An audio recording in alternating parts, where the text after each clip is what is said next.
ఇప్పుడు ఇందాక నుంచి నా పరిస్థితి ఎలా ఉంది అంటే,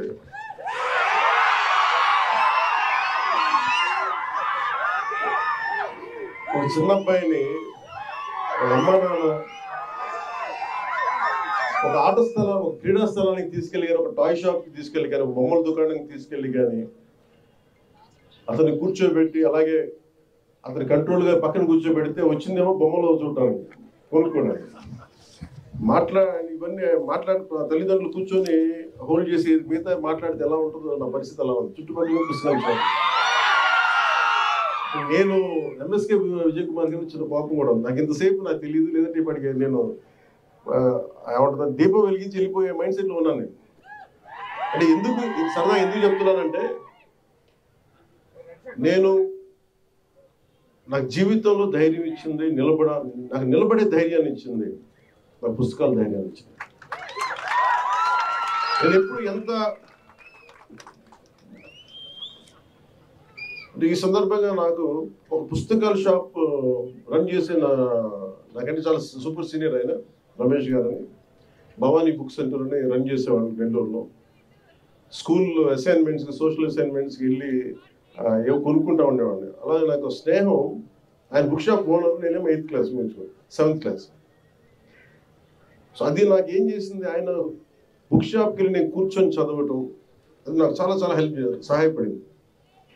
దానికి ముందే నేను 5వ తరగతి నుంచో మాకు ఇంట్లో కొంత పుస్తక పఠనం అలవాటు, మా అమ్మగారి వల్ల, మా నాన్న వల్ల క్లాసిక్స్, మా అమ్మ వల్ల తెలుగు సాహిత్యం. సో ముఖ్యంగా నాకు ప్రభావితం చేసిన వ్యక్తులు అంటే, ఈరోజు నేను చాలాసార్లు అనుకుంటాను,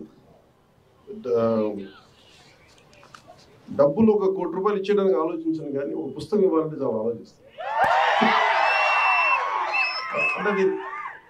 అంటే పుస్తకాన్ని ఇవ్వాలి అంటే నిజంగా నా సంపదను ఇచ్చేసి, అంటే నా కర్ణుడి కవచకుండలాలు ఎలా కోసేస్తే బాధపడతాడో నాకు తెలియదు, కానీ నా పుస్తకం ఇవ్వాలంటే మటుకు చాలా కింద మీద పడిపోతాను. ఇవ్వాలి అందుకని ఏంటంటే, కొంతమంది అడిగినప్పుడు, ఈవెన్ నా పిల్లలు అడిగినప్పుడు కూడా వాళ్ళకి కావాలని ఇంకో కాపీ కొనిచ్చిస్తాను తప్ప నా పుస్తకాలు ఇవ్వడానికి ఇబ్బంది పడతాను. అంత మమకారం నా పుస్తకాలు.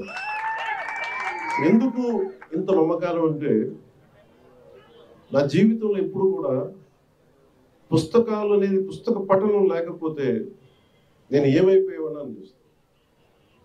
నేను ఇంటర్వ్యూని కూడా ఎందుకు మధ్యలో ఆపేశానంటే, చదువుకోలేక కాదు, మార్క్స్ తెచ్చుకోలేక కాదు, బాగా చదివేవాడిని.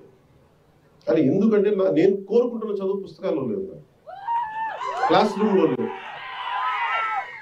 అందుకు నేను ట్యాగూర్ గారి ప్రేరణతోటి, అంటే రవీంద్రనాథ్ ట్యాగూర్ స్కూల్కి వెళ్ళకుండా ఇంట్లోనే కూర్చొని నేర్చుకున్నారంటే, అది నేను కూడా ప్రేరణ తీసుకొని ఆయనలాగే చెట్లు, చేమలు, మొక్కలు చూస్తాం. మా దగ్గరికి అంత లగ్జరీ లేదు, పెద్ద ఉద్యానవనాలు లేవు. మాకున్న 2 రోజా మొక్కలతో కుండీల్లో చూస్తాం. పుస్తకాలు పెట్టుకొని, క్లాస్ పుస్తకాలు పెట్టుకుని రోజా పువ్వులు చూస్తూ ఉండిపోయాడు. ఎట్లా ఎగ్జామ్స్ ఫెయిల్ అవుతాం కదా, ఖచ్చితంగా చూస్తూ ఉంటాం.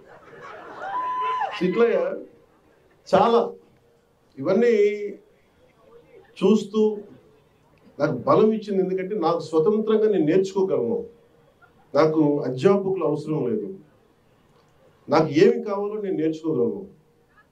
అది సైన్స్ కానీ, సోషల్ సైన్సెస్ కానీ, పాలిటిక్స్ కానీ, హిస్టరీ కానీ, నాకు వేరే టీచర్ అవసరం లేదనిపించింది. అందుకని నేను నా చదువు ఇంటర్లో వదిలేసి నేను చదవడం నేర్చుకున్నాను. నేను చదువు ఇంటర్ ఆపేశాను, కానీ చదవడం ఎప్పుడు ఆపలేదు. ఈరోజు ఓడిపోయినా ఎందుకు శక్తి ఉంటుంది, ఓటమిలో కూడా ఎందుకు శక్తి ఉంటుంది అంటే, ఇందాక చెప్పాను కదా, books are the training weights of our mind. చదవటం వల్ల మనకి మానసిక శక్తి చాలా బలపడదు, మామూలు బలం. నేను చాలా సంపాదించాను అని అనుకున్నప్పుడు, నాకు నిజంగా సినిమాలు గొప్ప విజయం సాధించడం నాకు ఎప్పుడు ఆనందం కలగదు. మా వదిన కానీ, మా అన్నయ్య దగ్గరికి వెళ్ళిన, అంటే నాకు ఈ బుక్ ఫేర్కి రాగానే, నాకు ఎక్కడో మద్రాసులో ఇప్పుడు చెన్నైలో ఒక తెలుగు ఇట్లాగే బుక్ ఫేర్కి వెళ్ళేవాడు. అక్కడ బుక్ ఫేర్ జరిగేది, తెలుగు సెక్షన్ కూడా ఉంది. అందులో రకరకాల పుస్తకాలు. నేను కొన్నది మొదటిది దేవరకొండ బాలగంగాధర్ తిలక్ అమృతం కురిసింది, అలాగే మార్క్ ట్వైన్ అనువాద ప్రచురణ, ఇవన్నీ కొనుక్కొని, అలాగే నండూరు రామ్మోహన్ రావు గారి విశ్వదర్శనం, ఇవన్నీ మనకి ఇంటికి వచ్చి ఎప్పుడు ఓపెన్ చేయాలి అవి, ఆ కొత్త పుస్తకాల వాసన అది మర్చిపోలేము. ఓపెన్ చేయగానే దానికి కొత్త సువాసన ఉండదు.